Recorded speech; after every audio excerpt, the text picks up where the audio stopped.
최근에 주택 가격이 조정을 좀 받으면서 많이 올랐던 가격들이 떨어지고 이제 거래가 안 되니까 많은 분들이 부동산의 가격, 즉 아파트의 가격이 반토막 나야 된다. 50%는 더 떨어져야 된다. 이러한 얘기들을 많이 하고 계신 것 같아요. 임성배 TV. 보는가 덴데크. 그리고 일부 분들은 막연하게 100% 확신하고 믿고 계신 분들도 있는 것 같습니다. 제 영상을 통해서 이러한 가격을 예측하는 게 무의미하다고 저는 말씀을 드렸죠. 그리고 실제로 이런 가격을 맞추기도 쉽지가 않습니다. 다만 여러분들께서 또는 제 채널을 보시는 구독자분들께서 부동산의 가격이 정말 조정을 받고 큰 폭으로 떨어지게 된다라고 확신하고 그런 일이 진짜 실제로 벌어졌을 때 여러분들께서는 어떤 행동을 하려고 하나요? 아마 많은 분들이 그렇게 부동산의 가격이 조정을 받으면 그런 주택들을 사려고 생각을 할 겁니다. 그런데 정작 중요한 것은 그 주택을 사기 위해 막상 50%가 떨어진 가격, 반토막이 난 가격, 그런 가격들이 나왔을 때, 도래했을 때 여러분들은 그 아파트를 살 수 있는 자금을 지금 현재 확보하고 계신가요? 그런 종잣돈을 지금 현재 만들어 놓으셨나요? 물론 그런 종잣돈을 만들어 놓으신 분들이라고 한다면 그런 가격이 떨어지고 정말 폭락을 해가지고 조정을 받았을 때 원하는 가격을 여러분들께서 생각하신 대로 그냥 매입을 하면 됩니다. 그리고 부동산 투자를 함에 있어서도 내가 생각하는 그런 가격까지 떨어지게 된다면 그런 종잣돈을 활용해가지고 내 집 마련의 수단, 투자의 수단으로 여러분들이 가져가시면 돼요. 그런데 제 주변에 있는 분들을 봐도 50%가 떨어지고 2, 3년 뒤에는 주택 가격이 떨어질 거라고 예측을 하고 있는데 제가 정작 물어봅니다. 그러면 너는 그렇게 떨어졌을 때 어떻게 하려고 하냐? 그러면 그때 떨어진 가격의 주택을 사겠다고 얘기를 해요. 그러면 제가 다시 물어보죠. 그럼 너는 돈을 얼마나 지금 가지고 있냐? 돈 모아놓은 게 있냐? 그러면은 아무 얘기를 못 합니다. 막연히 주택 가격이 떨어지기만을 원하고 기다리고 있지만 정작 그렇게 주택 가격이 떨어진다 하더라도 내가 살 수 있는 종잣돈이 없는 거예요. 지난 과거에 제 경험을 말씀드려 보면은 2009년도가 지나고 나서 2012년도까지 굉장히 부동산 시장이 어려웠고 그리고 침체기의 장을 견뎌냈어야 됐었죠. 그때 당시에 제가 경매에 집중했던 시기이고 경매 투자를 했던 시기이고 컨설팅을 했던 시기입니다. 제가 그렇게 떨어지는 부동산의 가격들을 보면서 제가 경매를 통해 가지고 낙찰을 받고 투자를 하기가 쉽지가 않았어요. 하지만 제가 그렇게 용기를 내고 투자를 하고 그리고 결혼을 해서 제가 투자한 그 오피스텔에서도 일정 기간 동안 살면서 여기 생기고 매도 처리를 하고 나왔는데 그때 당시에 가격이 조정을 받고 떨어지고 경매를 통해서 내가 투자를 한다고 해도 가장 중요한 것은 종잣돈이 없으면은 아무것도 할 수 없었다는 거예요. 그때 당시에 저와 같은 생각들을 하신 분들이 많이 있거든요. 하지만 그들은 정작 이런 것들을 통해 가지고 실행하지 못했고 그리고 실제로 종잣돈을 모아놓은 것들이 없었어요. 하지만은 소비 지출을 통제하고 종잣돈을 모으고 그 종잣돈이 일정 부동산의 가격이 저점 또는 조정을 받았을 때 저 같은 경우에는 용기를 내서 그래도 선택을 했던 겁니다.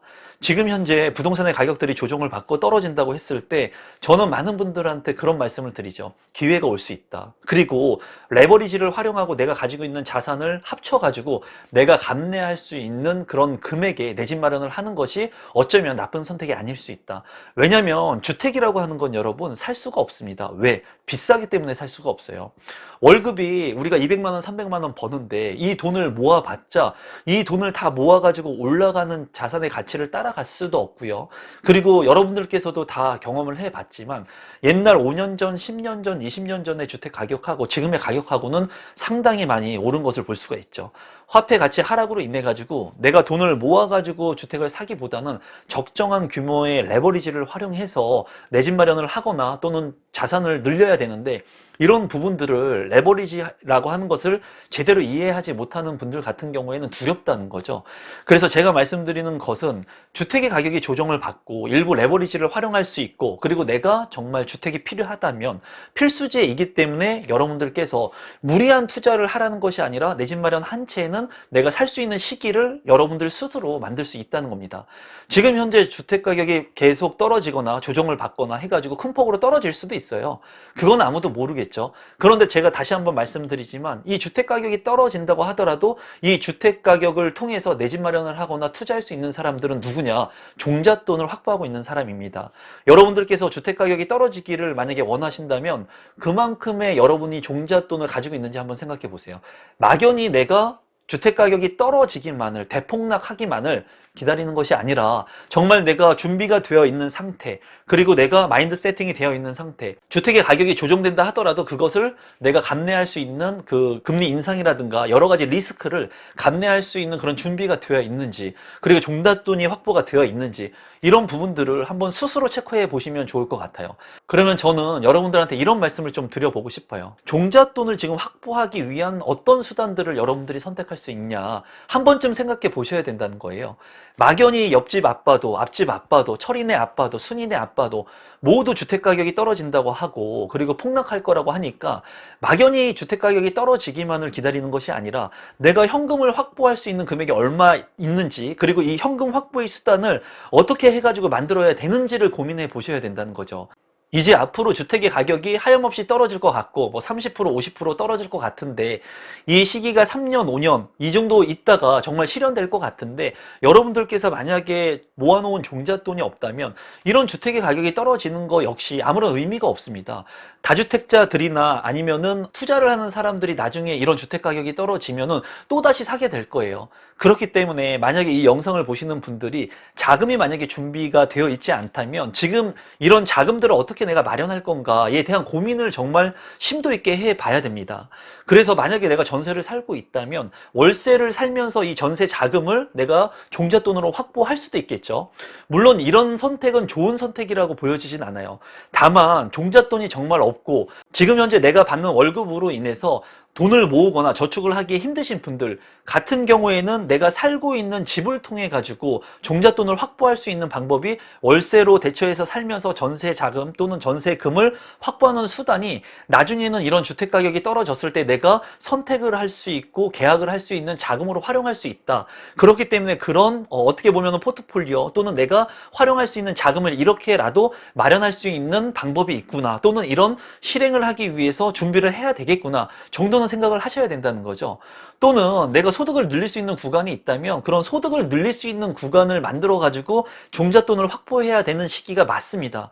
그래야지 아파트의 가격이 떨어졌을 때 여러분들이 원하는 것만큼 진짜 반토막이 난다면 그 주택을 계약할 수 있겠죠. 근데 사람들은 막연히 이렇게 주택 가격이 떨어지기만을 기다리고 그리고 정작 필요한 돈을 준비하지 않는다는 거죠. 그래서 이런 주택의 가격이 조정을 받고 떨어지면은 현금을 보유하고 있는 투자자들 같은 경우에는 빠르게 계약을 하고 그리고 이러한 주택들을 내 것으로 만들 수가 있습니다. 하지만은 내가 전세를 살고 있거나 아니면은 무주택자 분들 같은 경우에는 자금을 빠르게 회전할 수 없고 확보할 수 없기 때문에 주택 가격이 떨어진다 하더라도 이 자금을 만드는 그 사이에 이 주택은 팔리게 되고 매도되게 되고 그리고 이런 주택의 가격들은 또다시 올라가게 된다는 거죠. 이 영상을 보시는 분들이 한 번쯤은 이런 생각을 하시면 좋겠어요. 주택의 가격이 떨어지기만을 기다리는 것보다는 내가 이런 주택의 가격이 조정이 왔을 때 어떻게 내가 자금을 만들어 가지고 계약할 것인가, 이런 생각을 아예 안 하고 계신 분들도 상당히 많을 겁니다. 왜? 이 일이 바로 내일 모레 이렇게 주택가격이 떨어질 게 아니라 1년 뒤, 3년 뒤, 5년 뒤까지 장기적으로 주택가격이 떨어질 거라고 생각하시는 분들도 많기 때문이죠. 그러면 내가 지금 당장 돈을 모으지 않았더라도 나중에 기회가 되지 않을까, 이런 생각을 할 수 있지만은 여러분들이 지나온 삶을 한번 되돌아 보시기 바랍니다.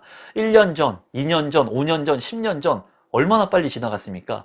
제 나이가 44살인데 아직도 제가 친구들한테 하는 얘기가 있고 제 아내한테 하는 얘기가 있는데요. 지금도 초등학생 같아요. 국민학교 때 찌개벌레 잡고 자전거 타고 놀던 그 시절이 지금 며칠 전인 것 같습니다. 그런데 속절없이 시간이 지나서 44살이 되어버렸어요. 여러분들께서도 만약에 주택의 가격이 더 조정을 받고 뭐 몇 년 후에 주택 가격이 20% 30% 떨어질 수도 있습니다. 그러면 오늘 이 영상을 보시고 막연한 기대만 하셨던 분들이 있다면 오늘부터라도 내가 어떻게 자금을 모을 건지, 그리고 그 시기가 왔을 때, 내가 예측하는 그 시기가 왔을 때 금액이 어느 정도 떨어졌다고 판단이 됐을 때 나는 어떤 자금을 가지고 그 주택을 살 것인지, 내 집 마련을 할 것인지 한 번쯤 생각을 해 보시기 바랍니다. 많은 분들이 막연한 기대, 그리고 주택 가격이 떨어지기만을 원하지만은 2008년도에 글로벌 금융위기가 오고 그런 기회가 봉착되게 됐을 때는 많은 사람들은 실제로 실행하지 못하고 자금적인 부분들을 준비가 안 된 사람들은 아무리 가격이 떨어졌어도 사지를 못하는 겁니다.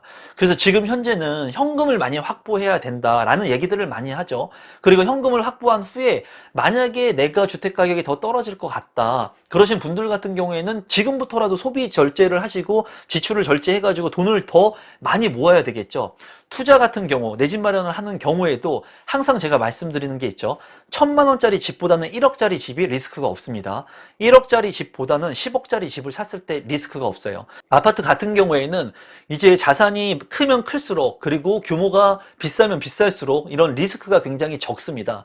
그래서 지금 현재 자금을 많이, 하루라도 빨리 많이 더 남들보다 큰 규모의 종잣돈을 만들어 놔야지 내가 만약에 가격이 떨어지게 됐을 때 리스크를 최소화해가지고 그런 주택들을 살 수가 있겠죠. 또 반대로 이런 자금이 있다고 하더라도 용기가 없으신 분들은 아마 선뜻 실행하지 못할 겁니다. 1997년도에 IMF, 2008년도에 글로벌 금융위기, 그때 시점이 왔을 때 저도 다 겪어봤지만 실제로 투자하고 내 집 마련하고 이렇게 용기 있는 행동을 하기란 쉽지가 않아요. 그렇기 때문에 정말 중요한 것이 뭐냐면 마인드 세팅이 굉장히 중요합니다. 마인드하고 투자를 할 수 있는 기술, 이 두 개가 합쳐져야지 내가 그 시점의 구간에 왔을 때 어떠한 방법을 통해서 이런 주택들을 내 것으로 만들 건지 확신이 서고, 그래서 만약에 20%, 30% 또는 50% 반토막이 나서 부동산의 가격이 조정을 받고 떨어지게 된다면 누군가는 이렇게 떨어지는 가격을 보면서도 내가 사야 된다는 것을 알면서도 종잣돈이 없기 때문에 사지 못할 거고요. 누군가는 종잣돈이 있는데도 불구하고 이러한 부동산을 사지 못할 겁니다. 용기가 없어서. 여러분들께서는 때까지 지나온 시간들을 한번 회상해 보시면서 종잣돈이 잘 모아져 있는지, 지금 현재 반토막이 났을 때 살 수 있는 종잣돈이 있는지, 또 반토막이 났을 때 이 종잣돈을 활용해 가지고 살 수 있는 용기도 가지고 있는지 한 번쯤 생각을 해 보시면 좋을 것 같아요. 막연히 그냥 부동산이 떨어지기만을 기다리기보다는 그거를 대처할 수 있는 준비들을 지금부터 하셔야 된다고 말씀을 드리는 거죠.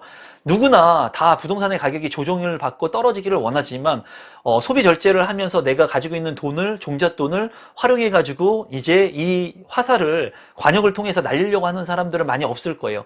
막연한 기대를 가지고 살아가는 사람들이 많이 있을 겁니다. 하지만 이런 시기가 왔을 때 누군가는 이 화살을 가지고 쏘아서 내가 원하는 목표를 맞출 거예요.